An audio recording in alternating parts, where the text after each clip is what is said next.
Bwana Yesu asifiwe. Mungu akubariki sana. Roho Mtakatifu tunakualika utufundishe neno lako katika jina la Yesu. Amina.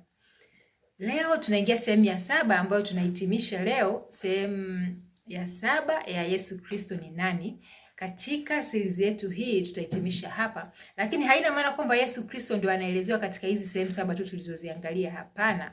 Ukisoma vitabu vya Injili utagundua kwamba Yesu Kristo bado anaelezewa katika namna nyingi sana, kama maji ya uzima, kama mzabibu mwema. Utakuta yeye ni jiwe lile walilolikataa waashi. Utakuta yeye pia ni Emmanuel, ni Mungu pamoja nasi. Kwa hiyo bado Yesu Kristo anaelezewa katika namna nyingi. Leo tutaangalia namna moja ambayo ni Yesu Kristo ni mchungaji mwema. Hiyo inapatikana katika kitabu cha Yohana Mtakatifu sura ile ya 10. Ukisoma katika kile kitabu utagundua kwamba Yesu Kristo alituelezea jinsi alivyo mchungaji mwema.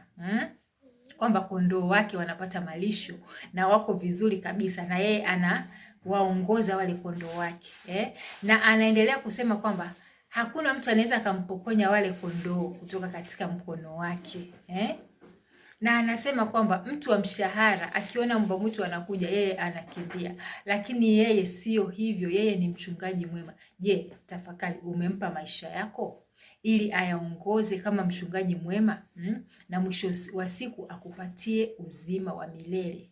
Yesu Kristo yeye mwenyewe alisema kwamba sisi tulio waovu tunajua kuwapatia watoto wetu vitu vilivyo vizuri. Mtoto hawezi akakuomba mkate ukampa jiwe.